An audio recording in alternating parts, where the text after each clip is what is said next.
ঘন কুয়াশার কারণে সারা দেশের যোগাযোগ ব্যাহত হচ্ছে। মানিকগঞ্জের আরিচা, কাজিরহাট ও রাজবাড়ির দৌলতদিয়া পাটুরিয়া নৌরুট 6.5 ঘন্টা বন্ধ থাকার পর ফেরি চলাচল শুরু হয়। পরিবহনগুলো চলাচল করে হেডলাইট জ্বালিয়ে। কুয়াশার কারণে ব্যাহত হচ্ছে চাষাবাদও।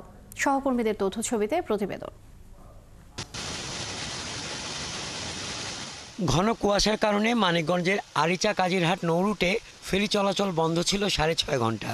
বিআইডব্লিউটিসির আরিচা ঘাটের ডিজিএম নাসির চৌধুরী জানান, মঙ্গলবার মধ্যরাত থেকে বাড়তে শুরু করে কুয়াশা। এক পর্যায়ে রাত 3:30টায় কুয়াশার তীব্রতায় চ্যানেলের বিকন বাতি সহ নৌ চ্যানেল অস্পষ্ট হয়ে যায়। বাধ্য হয়ে দুর্ঘটনা এড়াতে ফেরি চলাচল বন্ধ করে দেওয়া হয়। এদিকে ঘন কুয়াশার কারণে দুর্ঘটনা এড়াতে মঙ্গলবার রাত 3:10 থেকে বুধবার সকাল 9:30 পর্যন্ত দৌলতদিয়া পাটুরিয়া রুটে ফেরি চলাচল বন্ধ ছিল। এ সময় মাঝ নদীতে আটকে পড়ে বনলতা, বীরশ্রেষ্ঠ জাহাঙ্গীর ও বাইগান নামে 3টি ফেরি। এছাড়া পাটুরিয়া ও দৌলতদিয়া ঘাটেও 8টি ফেরি আটকে রাখা হয়। ঘন কুয়াশায় ঢাকা পড়েছে রাজশাহী সহ উত্তরের জনপদ। জেলায় দিনের সর্বনিম্ন তাপমাত্রা রেকর্ড করা হয়েছে 12.4 ডিগ্রি সেলসিয়াস। কুয়াশায় নষ্ট হচ্ছে বীজতলা সহ আলু, গম, মসুর সহ বিভিন্ন শীতকালীন ফসল। আলুতে লেড ব্লাইট আর মসুরে স্টেম ফাইলাম ব্লাইট অথবা গোড়া পচা রোগ হয়। তো সেগুলো যেন কৃষকরা অনুমোদিত, আমাদের যে কৃষি বিভাগের যারা মাঠ পর্যায়ে যারা সম্প্রসারণ কর্মী আছে তারা যেন সবসময় কৃষকের পাশে থেকে সার্বক্ষণিকভাবে পরামর্শ প্রদান করে। সেক্ষেত্রে আমরা গ্রুপ মিটিং অথবা দলীয় যে মিটিং সেটিকে খুবই বেশি প্রাধান্য দিয়েছি। কুয়াশা আর কনকনে ঠান্ডায় অনেকটাই স্থবির কুড়িগ্রামের মানুষের জীবনযাত্রা। বুধবার জেলায় সর্বনিম্ন তাপমাত্রা রেকর্ড করা হয়েছে 12.3 ডিগ্রি সেলসিয়াস।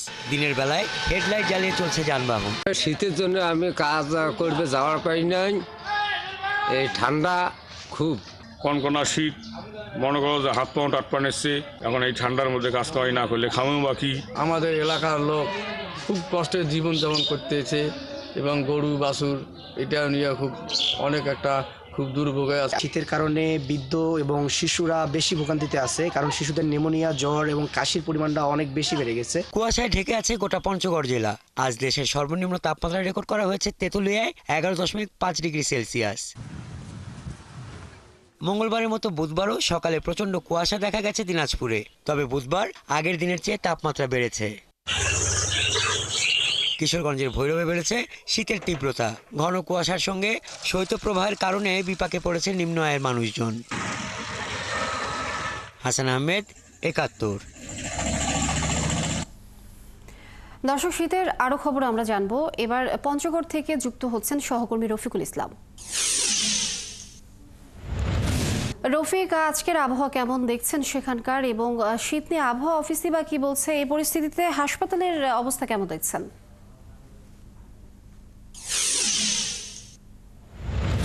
ধন্যবাদ। শুরুতে জানিয়ে রাখছি যে আজকে তেঁতুলিয়ায় যে তাপমাত্রা রেকর্ড করা হয়েছে সকাল 9টায়, সেটা হলো 12.0 ডিগ্রি সেলসিয়াস। অর্থাৎ গত কয়েকদিন থেকে তাপমাত্রাটা 10 থেকে 11 ঘরের উঠানামা করছে। আজকে হয়তো কিছুটা হলো বেড়ে গেছে 12 ডিগ্রি সেলসিয়াস।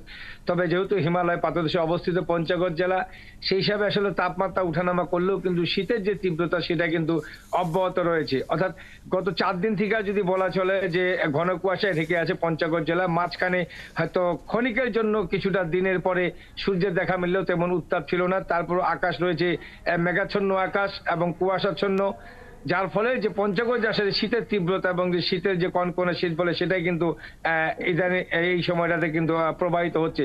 বিশেষ করে শীত আসলে মানুষের সাধারণত এখানে একটা বড় কষ্ট রয়ে যায়। যদিও এটা শীতের জেলা পঞ্চগড়, অভ্যস্ত মানুষ শীতের মধ্যে, তার মধ্যে এত বেশি তীব্র শীত যে আসলে মানুষ এটা অসহনীয় অবস্থার মধ্যে পড়ে গেছে। বিশেষ করে যান চলাচল, স্কুলগামী শিক্ষার্থীরা তারা ঠিক মতো স্কুলে যেতে পারতেছে না। তার যান চলাচল হেডলাইট জ্বালিয়ে যান চলাচল করছে। এছাড়াও যারা তৃণমূল মানুষ আছে, খেটে খাওয়া মানুষ আছে, তারাও বিপদের মধ্যে পড়েছে। বিশেষ করে শেষ বিকেল থেকে শীত শুরু হয় এবং সকাল 10টা-11টা পর্যন্ত কিন্তু শীতের কঠিন তীব্রতা থাকে। এই টাইমটুকুর মধ্যেই সাধারণত যে মানুষগুলো আছে যে রাতের বেলা একটুখানি শান্তিতে একটুখানি ঘুমোবে, সেই সুযোগটা কিন্তু পাচ্ছে না। এবং সকালে যে তারা 6টা-7টার দিকে ঘুম থেকে উঠে কাজে তারা কর্মজীবনে যে যাবে, সেটাও কিন্তু তাদের আসলে ভাগ্যে হচ্ছে না। কারণ এই কনকনা শীত এবং কুয়াশার কারণে এবং উত্তর থেকে বয়ে আসা যে হিমেল বাতাস, এই বাতাসের কারণে শীত থেকে আসলে ঘুম থেকে উঠতে তাদের অলসতা হয়। ফলে তারা কিন্তু কাজে যেতে পারছে না, একটা বিপর্যস্ত অবস্থার মধ্যে পড়েছে। এদিকে আমরা আবহাওয়া অফিসের সাথে কথা বলেছি। আবহাওয়া অফিস আমাদেরকে যেটা জানিয়েছেন যে আকাশ মেঘাচ্ছন্ন রয়েছে, তবে 2-4 দিনের মধ্যে একটু বৃষ্টিপাত হতে পারে। বৃষ্টিপাত হওয়ার পরে তাপমাত্রাটা আরো কিন্তু নিচের দিকে নামে আসবে, অর্থাৎ মাঝারি শৈত্যপ্রবাহ বয়ে যাওয়ার সম্ভাবনা রয়েছে। আর এদিকে আমরা হাসপাতালে লক্ষ্য করেছি, হাসপাতালে রোগীদের ভিড় বাড়ছে দিন দিন। গত কয়েকদিনের যে তীব্র শীতের কারণে বিশেষ করে গ্রাম অঞ্চলের মানুষ আছে যে একটু অসচেতনতার কারণে সাধারণত ওইসব মানুষজন আসলে হাসপাতালে ভর্তি হচ্ছে বেশি।